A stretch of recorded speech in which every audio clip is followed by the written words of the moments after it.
عرض کیا گیا فرمائیے، تو فرمایا کہ 3 سال کامل حضرت امداد کا چہرہ میرے قلب میں رہا ہے اور میں نے ان سے پوچھے بغیر کوئی کام نہیں کیا۔ پھر اور جوش آیا، فرمایا کہہ دوں؟ عرض کیا گیا کہ حضرت ضرور فرمائیے۔ فرمایا کہ اتنے سال حضرت صلی اللہ علیہ وآلہ وسلم میرے قلب میں رہے اور میں نے کوئی بات آپ سے پوچھے بغیر نہیں کی۔ یہ کہہ کر اور جوش ہوا، فرمایا کہ اور کہہ دوں؟ عرض کیا گیا کہ فرمائیے، مگر خاموش ہو گئے۔ لوگوں نے اصرار کیا تو فرمایا کہ بس رہنے دو۔ اگلے روز بہت سے اصراروں کے بعد فرمایا کہ بھائی پھر احسان کا مرتبہ رہا۔ یہ صفحہ نمبر 205۔ آقا علیہ الصلوۃ والسلام اتنے سال میرے قلب میں رہے اور میں نے ان سے پوچھے بغیر کوئی بات نہیں کی۔ اسی طرح سوانح قاسمی جلد اس کی 1 ہے، صفحہ نمبر 301۔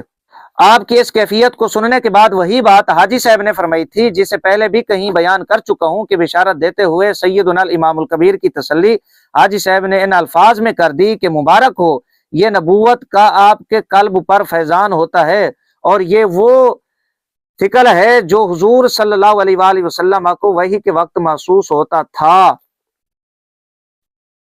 غوث پاک رضی اللہ تعالی عنہ والی عبارت پر اعتراض آپ کی جہالت ہے۔ آپ کی کتب کے اندر تو اتنی بڑی بڑی عبارات، موٹی موٹی عبارات، خطرناک، انتہائی حد تک خطرناک ہیں، وہ موجود ہیں، ان کا کیا کریں گے آپ؟ اسی طرح ایک اور عبارت آپ سماعت فرمائیں، یہ انوار الباری جلد 5 ہے، صفحہ نمبر 87۔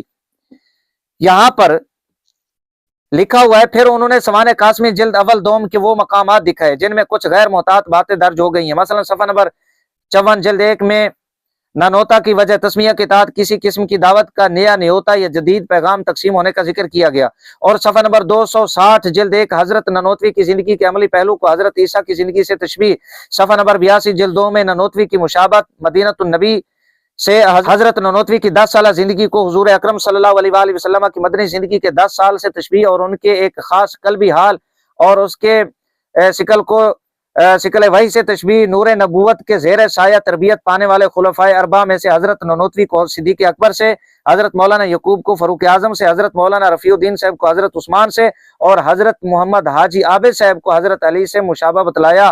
پھر تکوینی طور پر عکس و ذل کی بحث وغیرہ۔ ہمارے نزدیک اس قسم کی چیزیں لکھنا اگرچہ کسی غلط مقصد کے لیے نہ ہو پھر بھی خلاف احتیاط ضروری ہے، کیونکہ ان باتوں سے برے اثرات لیے جا سکتے ہیں۔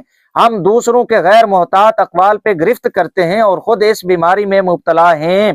یہ آپ کا دیوبندی مولوی تسلیم کرتا ہے کہ انہوں نے عکس اور ذل کی بات کی ہے اور اس طرح کی تشبیہات اور یہ معاملات اپنی کتابوں کے اندر لکھے ہیں۔ لہٰذا یہ جواب ہو گیا فتاوی افریقہ کی عبارت حضرت غوث پاک رضی اللہ تعالیٰ عنہ کے حوالہ سے۔ اس کے بعد نجیب دیوبندی صاحب ایک اعتراض کرتے ہیں کہ جی رسالت کا آغاز ایک شعر ہے، اس پر امام اہل سنت علیہ رحمت انجام و آغاز رسالت باشد گو ہم تابع عبد القادر، یہ امام اہل سنت علیہ رحمت کا ایک شعر، اس پر اعتراض کرتے ہیں کہ جی یہ دیکھیں، یہاں جواب اس کا یہ ہے کہ امام اہل سنت علیہ رحمت اس ربائی کے جو آخری مصرے ہیں ان میں یہ فرما رہے ہیں کہ حضرت غوث پاک رضی اللہ تعالیٰ عنہ یہ امام الاولیاء ہیں، جہاں حضرت غوث پاک رضی اللہ تعالیٰ عنہ جو کہ امام الاولیاء ہیں ان کے مقام ولایت کی انتہا ہوتی ہے، وہیں سے مقام انبیاء کرام علیہ السلام کی ابتدا ہوتی ہے۔ یہ اس شعر کا مطلب ہے۔ امام اہل سنت علیہ رحمت کے اشعار سمجھنے کے لیے بھی عقل کا ہونا ضروری ہے۔ آپ جیسے جاہل جب گفتگو کریں گے تو اس طرح کی کھچے ماریں گے۔ لہٰذا یہ کہنا کہ امام اہل سنت علیہ رحمت نے نبوت کا دروازہ بند نہ ہونا یہ کہا ہے، یہ آپ کا دجل اور فریب ہے۔ اسی طرح نجیب دیوبندی صاحب نے ایک حوالہ پیش کیا مغفرت ذنب ڈاکٹر ابو الخیر زبیر صاحب کا کہ امام اہل سنت علیہ رحمت کو یہ انبیاء کرام علیہ السلام سے بڑھ کر مانتے ہیں۔ یہ ان کا دجل ہے، دھوکہ ہے، فریب ہے۔ میں حوالہ پیش کر دیتا ہوں، یہ مطالعہ بریلویت جلد اس کی 8 ہے،